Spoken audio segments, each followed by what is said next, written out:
come on! What was I meant to do there?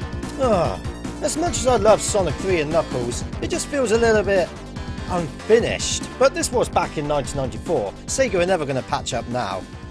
I guess we're just going to have to go and live with it. Oh my goodness gracious me! What is this? 4 games in one? Improved variant optionals? Music playlist changer? This is absolutely fantastic! It must have took a couple of geniuses to create this masterpiece. I would know. I'm in it. I had no better way of starting this video. Anyway, let's get cracking. This is Sonic 3 Complete, the comprehensive review.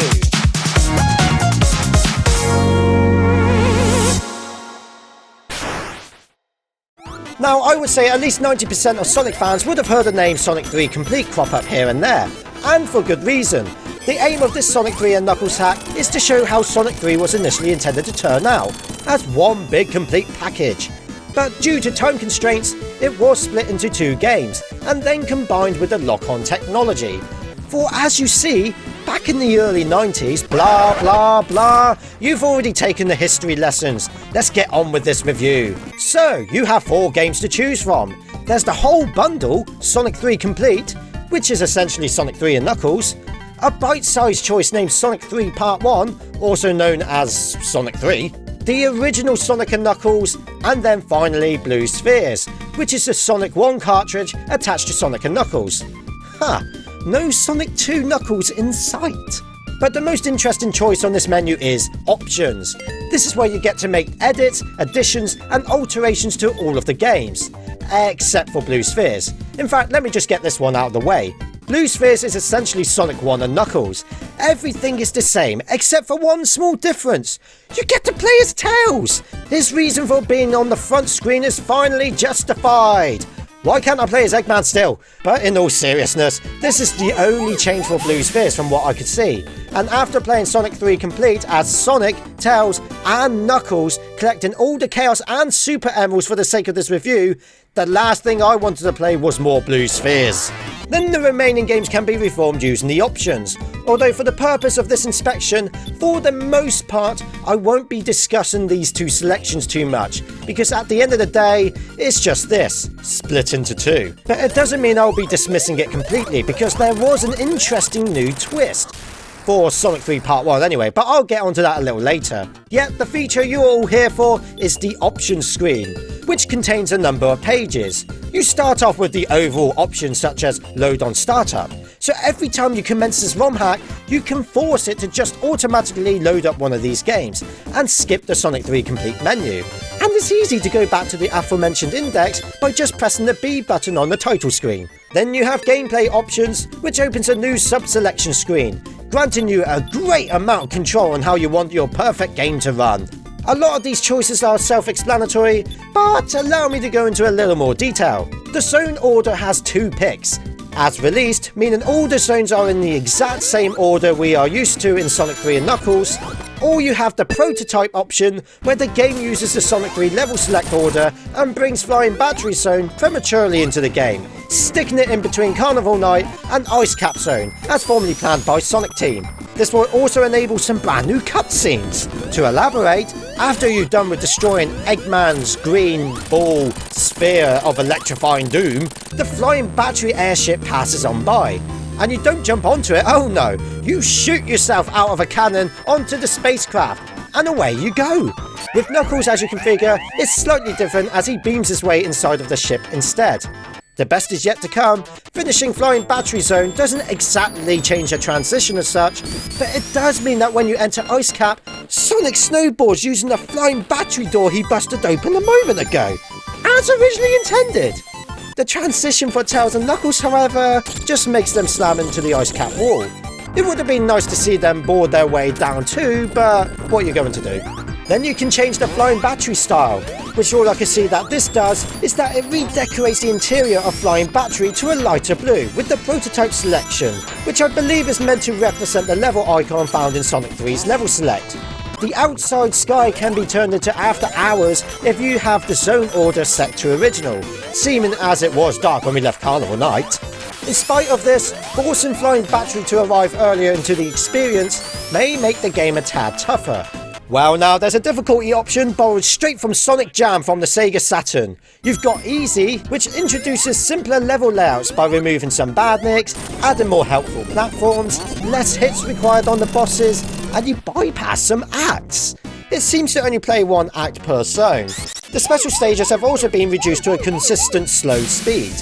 Then you have normal mode, which returns the boss hit requirements back to normal, as well as covering all the acts to all the levels again, albeit the easier level design and the slow-paced special stages remain.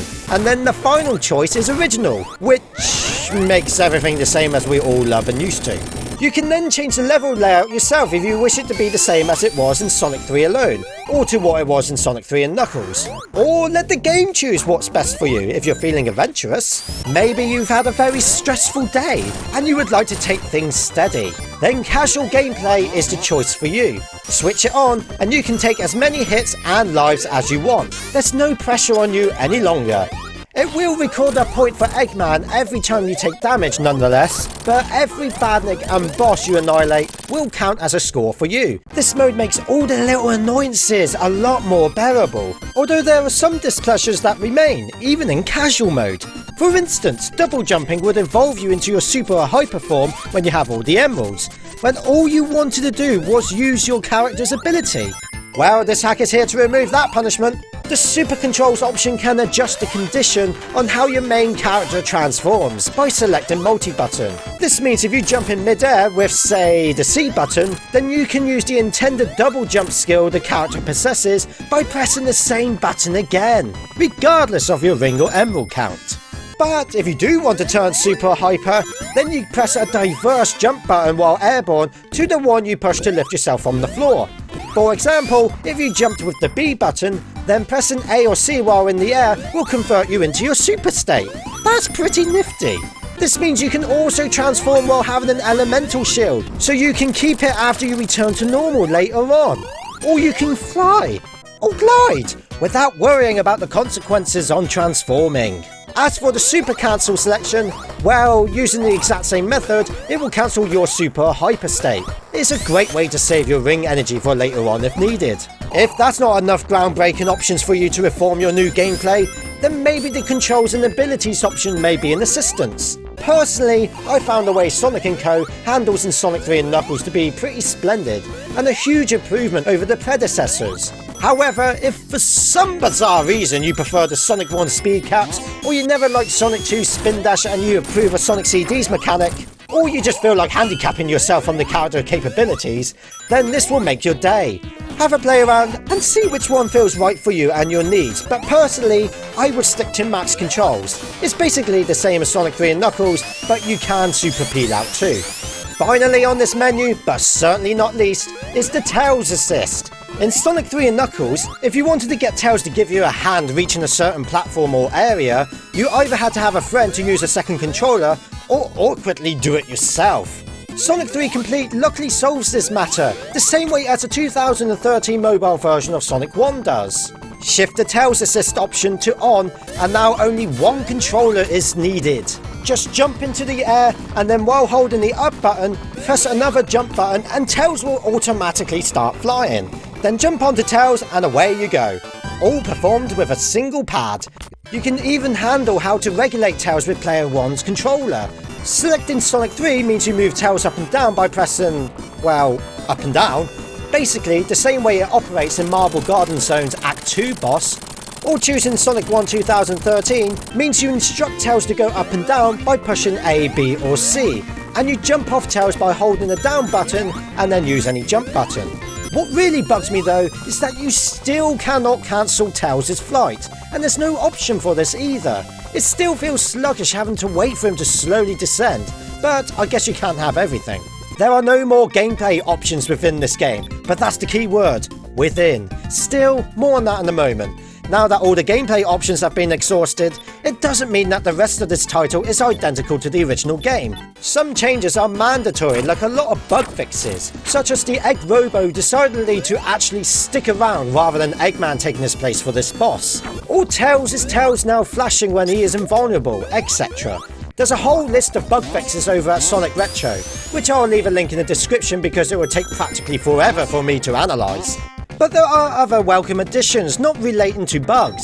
In this bonus stage, for example, you have a ring counter to show how many rings away you are from obtaining a continue, which also fixes a bug with the vanilla game, where sometimes you would only need one ring for that prize.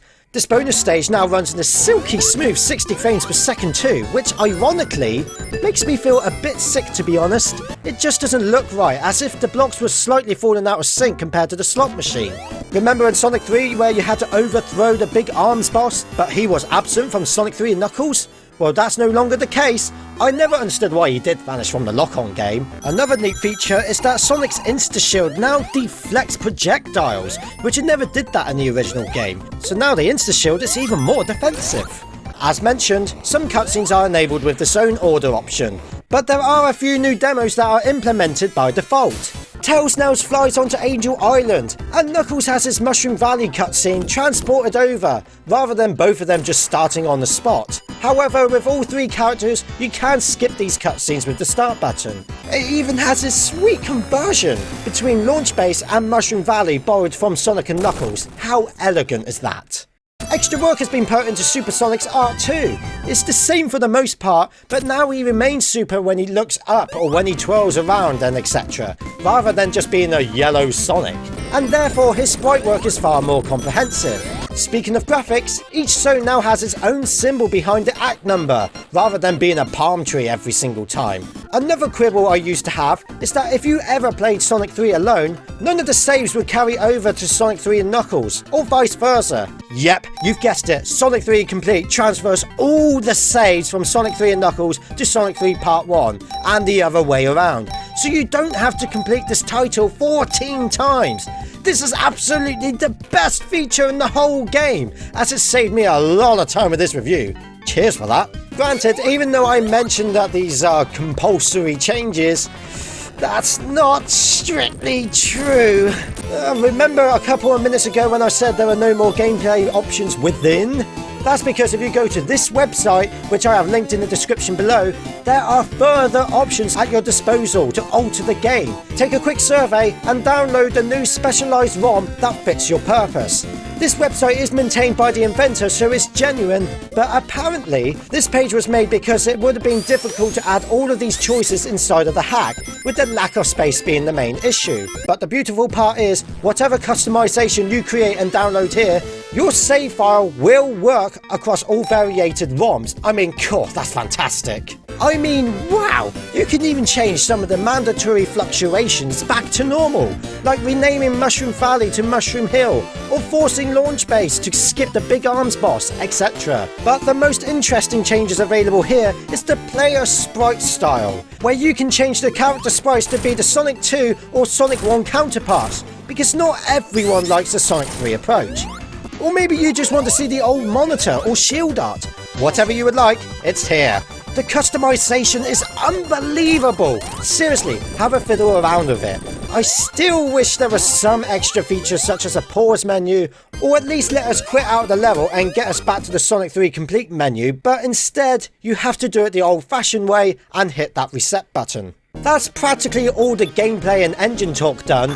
Now it's time to put our groove on and briefly discuss the music options that we have.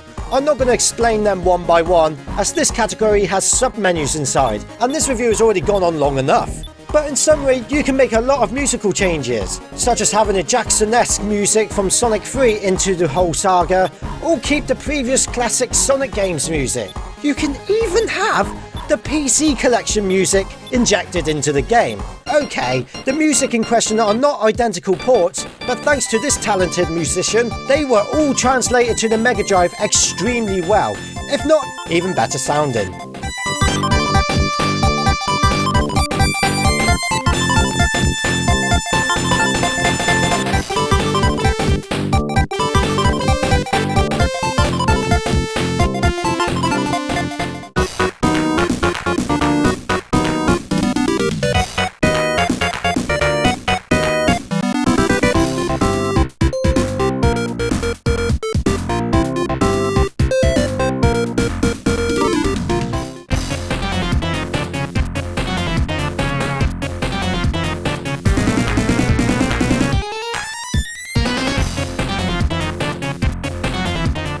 best part about these edits is that you can mix and match.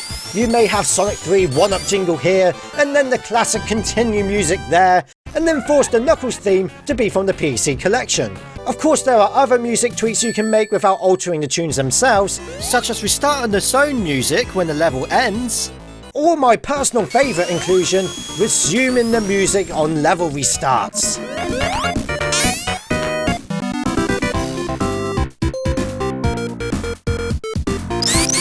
All in all, I really enjoyed this game, and it majorly improves over the original. If I had to give this a score out of 10, I would rate it a 0. What the heavens, this bug still exists? Despite many being fixed, there are still a fair amount of bugs within the game, including this one that I thought was widely known, where it just continuously shakes until you move right. There are also some unapparent ones, like spin dashing onto the spinning barrel, which then leaping off locks your jumping abilities until you get stuck here and then you have to wait for time over. Yep, even Tails couldn't save me. Now, even though many exploits were impossible with the zone order option, like trying to skip Ice Cap, Launch Base and Mushroom Valley by switching from original to as released halfway through my adventure, there was one oversight, where you could accidentally end up playing Flying Battery Zone twice. After completing Flying Battery Zone and entering Ice Cap, I switched from original to as released. I still had to continue from Ice Cap, but after Mushroom Valley, there I was on Flying Battery. Also, this route in Death Egg Zone Act 1, which was clearly for Knuckles, still exists in Sonic 3 Complete. This is the one I showed right at the beginning of the video. This is something that I would have expected to be removed, because if you enter this area with Sonic alone, you are screwed, and there is no way out without dying. Sonic 3 Incomplete more like. And look, this counter in the bonus stage is still glitched. Okay, I'm being really picky there. But overall, a lot of errors were fixed, and I can understand that some may still slip through the net. But 0 is not my real score. I officially rate Sonic 3 Complete an 8 out of 10. There are many more features and additions that I haven't explained, but I will do very soon, as next week I plan to do a live stream with commentary on this game, where you guys get to help me select the perfect options. Bookmark it now with the card in the corner or with the link in the description. And a huge thanks to all my sponsors who are on the screen right now. If you're not a sponsor yet and you fancy some extra goodies, there's a link in the description to help you out. Also, thanks to all my subscribers and viewers who believe in me. All I ask is that you hit that like button and subscribe if you haven't done so already. Or even share this video to help spread the word. It's completely free and it goes a long way. And your hint for the next review? It's not the X Factor, I can tell you that. But the name is close enough.